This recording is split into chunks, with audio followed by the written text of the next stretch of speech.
Hello everyone and welcome to another episode of my F122 Myteam modded career mode. You're going to get a 2-for-1 today as we're going to go to the Monaco Grand Prix and the Spanish Grand Prix. We're doing 2 Grand Prix in one episode. I really am spoiling you, aren't I? But anyway, we have a couple of upgrades pending, an aerodynamic and a chassis one and one on the durability, but we're going to go ahead and purchase another chassis upgrade. A major weight reduction upgrade that's going to really boost us, hopefully boost us up the performance comparison charts. And yeah, we have a durability upgrade coming in too, so they're quite important as my engine parts are starting to wear. But we have one of these department events, and they're asking Nissani to test some ideas for the powertrain department. Now, if we agree, he loses racecraft, but I'm very cautious with these because if you decline them, even though it says that there's no kind of backlash from it, normally a few days after you get a message saying something's gone wrong and you lose, I don't know, resource points or something. But we're going to qualifying for Monaco then, the most important qualifying on the calendar, and it's a funny track is Monaco. I think it's one of them where you're either really good at it or really bad at it, and unfortunately for me, it's the latter. I'm not very good at Monaco at all. As second lap though in Q1, not looking too bad. We're nearly 2 seconds up on his banker lap with a purple sector 1, so we'll see where that puts us overall. And unfortunately it's only P17, but we do out-qualify the Williams and Toyotas who are pretty close to us on the performance comparison chart, so I think that's probably where the car is, especially around somewhere like Monaco. Now we're going to do start on the hard tyres. I'm thinking after everyone pits, when we're in clean air, that's going to be a big advantage, so you've got to try something because overtaking's just so difficult at Monaco, but it's not the best start in the world. As a couple of cars get us off the line. That's Stroll's Toyota, he just gets us, and there's Albon as well. So Albon overtaking us at the start of this race, that's not ideal, and now we've got Stroll right up behind us. It's not going to matter though, because on lap 4 we get an engine failure. You probably wondered why I was rushing through this Grand Prix so much. It's because there wasn't really much to show you. 4 laps into the race, and yeah, we retire with an engine failure, so there's not much you can do about that. The game decides when you're going to get an engine failure, and yeah, that's that. So George Russell though, and he wins the Monaco Grand Prix, a 1-2 for Mercedes. That could spice things up in the championship, and it certainly does. George Russell now equal on points with Verstappen after he failed to score at Spa, so that's blown things wide open in this championship, and not only for the drivers, but if we look at the constructors as well, that's Mercedes now leading the constructors by 10 points. I don't think Jaguar scored any points, so we stay where we are. But yeah, we go then to the next week towards the Spanish Grand Prix, and it was the control electronics that failed, of all things. One of the parts that you only get one of. I was actually running column 1 for everything other than the gearbox at Monaco, just because I wanted to save those components for other races where power is more a big part. We have Monza coming up after Spain, so obviously I want a fresh engine for there. But yeah, let's get a couple more upgrades then with the resource points we have. We have another department event this time. It's about investment. We lose 50k, but it's a lot better than losing resource points, that's for sure. But we go and fill out the activity timeline again, and we're actually team acclaim level 9 now. So if we get a couple of these that maybe up the team acclaim, that could be acclaim level 10, and we could get a new sponsor going into Spain. That would be very handy to have. So yeah, we're going to do a couple of these activities to boost the acclaim and see what happens. We have another upgrade coming, a tyre wear upgrade, so that's going to be helpful as well. And there's his resources coming in, and the simulator training done. And yeah, we have some more resource points, so we're going to go ahead and get another upgrade on the chassis and a fuel efficiency upgrade, because we have such a big discount on it. We can afford to do it. But yeah, we are now team acclaim level 10, so we can get a secondary sponsor just before we end kind of the first half of this season, so that's quite handy to have. We're going to go for this one that I don't know how to pronounce. We're getting a P14 finish. I think we've been pretty consistently up in P14 when things don't go wrong for us, so yeah, I'm quite happy with that. But let's go into the Spanish Grand Prix then, into qualifying.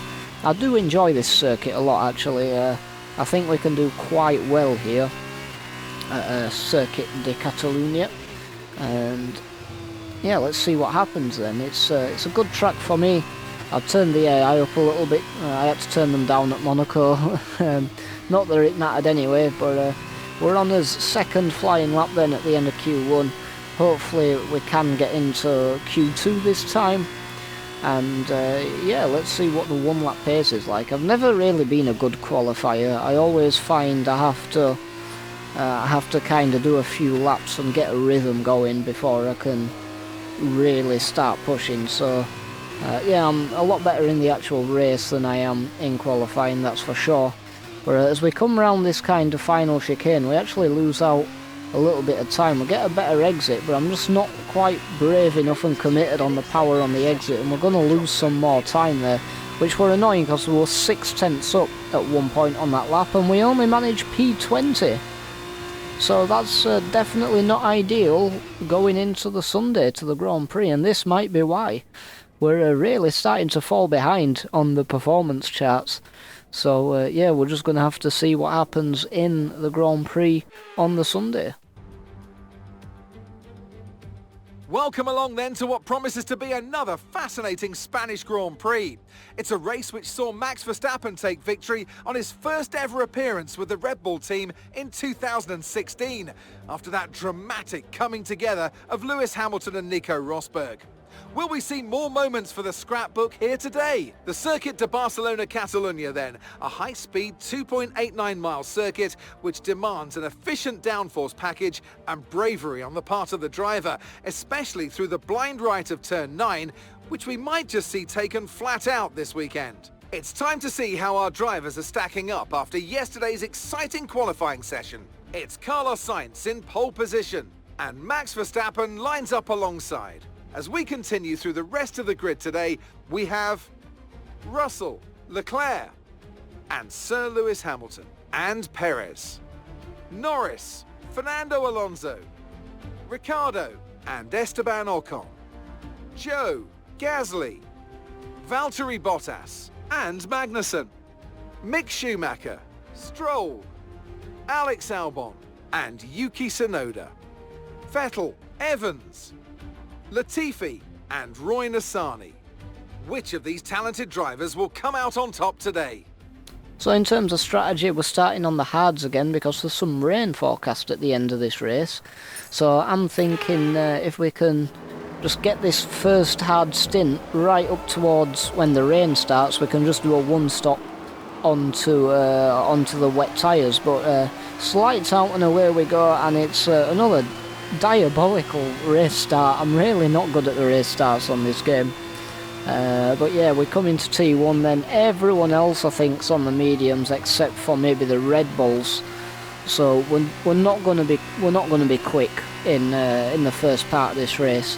But my strategy is kind of relying on that rain coming at the end of this race. So when everyone pits, I assume they are going to do from the mediums, go onto the hards.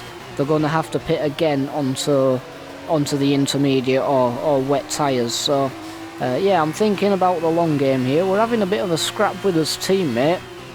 I don't want to be doing that too much. I just need to basically go as quick as I can on these hard tyres. Everyone else on the mediums, they're all in faster cars other than the Williams, so yeah, it's going to be a very long first stint, that's for sure. We'll have to see where we come out once everyone makes those first pit stops. But we are having a bit of a look at Nissani, but there's not really much we can do. We have a cheeky look up the inside, but yeah, we just back out. So yeah, my race wasn't very interesting, but it's Carlos Sainz who's leading his home Grand Prix, the home favourite here, followed by Leclerc, so it's a Ferrari 1-2 as it stands. Then you've got Verstappen and Russell right behind him, but Verstappen locks up, it goes wide, and Russell nips it up the inside, and that's going to be important as Hamilton also overtakes Verstappen, and that's Russell ahead of Verstappen. And as it stands, he's going to be leading the championship. But we come on to lap 5. Hamilton's looking to pass Russell. He's got the DRS open, and it's a pretty easy overtake for Hamilton in the end. There's definitely no team orders there, it would seem, as we come on to my lap 5. And we're still kind of stuck behind his teammate as we come to the end of the lap. We have a very strong move to overtake him because I was trying to just stay in his DRS, but it was just holding us up. Look at that, a 2 second gap to 2.5 second gap now to Latifi. So yeah, we needed to get that overtake, and yeah, we can press on now in some clean air, and at least we should be looking to overtake Latifi. But another man looking to make an overtake is this man, Max Verstappen on George Russell. The two championship contenders go side by side into T1. Russell on the medium tyres, Verstappen on the hard tyres, but Verstappen is holding his own on those slower tyres. They're still side by side as they go around the long right-hander into this kind of shorter, tighter right-hander. Still, they go side by side, and neither of these drivers wanting to give up the position. Still side by side, Russell on the inside this time, Verstappen on the outside. Is going to be on the outside again for this next left-hander, as they're going to come into the right-hander for the DRS zone, but it looks like Verstappen just about manages to get ahead. Amazing racing from those two, going side by side for half the lap there, but Verstappen on top in the end on the slower tyre, so looks quite ominous for Russell. He's going to have to do something special if he wants to get ahead. Speaking of getting ahead, back to our POV on lap 12, we did manage to catch Latifi, even though he's on the medium tyres, so we're going to be looking to get ahead of him as we come onto the start-finish straight. We're going to have DRS, but that Williams, it seems so much quicker than us, kind of in a straight line, and the AI generally very good out of that last corner. I was struggling to keep up with them, but we're going to absolutely send it into T1, and that's going to be us up into P20 ahead of Latifi now. But like I say, we're playing the long game. We just have to wait for those. We have to wait for those pit stops, and see what happens when people start coming in. And speaking of which, there's Valtteri Bottas. He's coming on lap 14, so I assume everyone else is going to follow suit the next lap. So that's going to be one position there for us. As I'm just checking on the weather.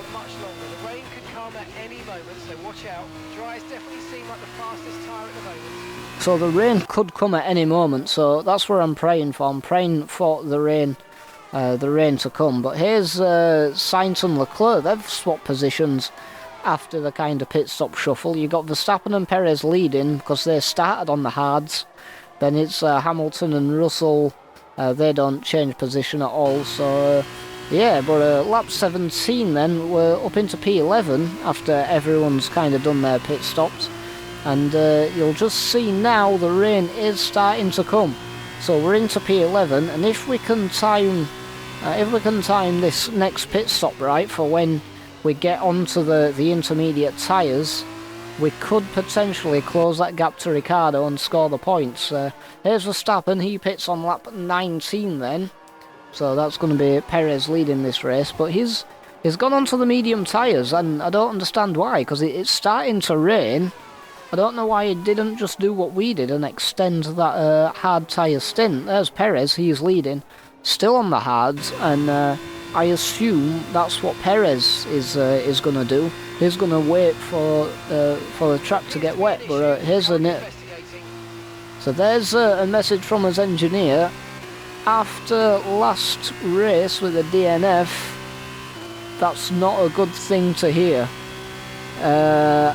yeah, I don't want another engine failure. That'd be back-to-back DNFs for us, and that would be definitely less than ideal.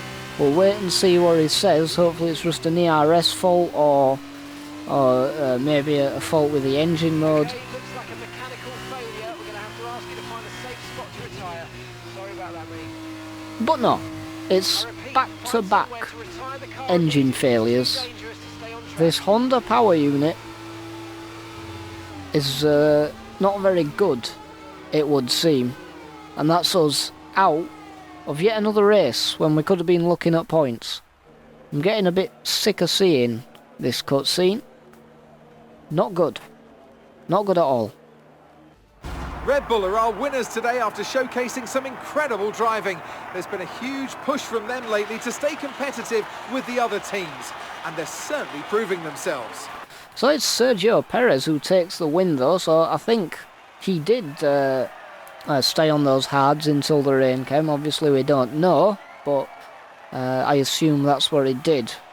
But yeah, it's another win for Red Bull. I'm sure that'll put them back at the top of the championship standings. We'll have to see how things look after the podium celebrations. For us, looking very ominous. 2 back-to-back engine failures going into the season break at the halfway point. So yeah, that is less than ideal, and I'm getting a bit worried now that maybe choosing this Honda power unit wasn't the best decision for our team. But yeah, not good. Let's see what the standings look like anyway. Obviously none of the Jaguars scored points again, so that's quite important for us. None of the other teams really did. The top 10 were the top 10 that you'd expect, so we didn't lose points to anyone. We've got really lucky, I guess, because that could have been a massive opportunity for the other guys to score points on us. But Verstappen goes back to the lead of the championship then by 10 points. Perez up to P3 now. That kind of third place spot is looking pretty close. Even second is looking pretty close. The Ferrari's not having a very good season, it would seem.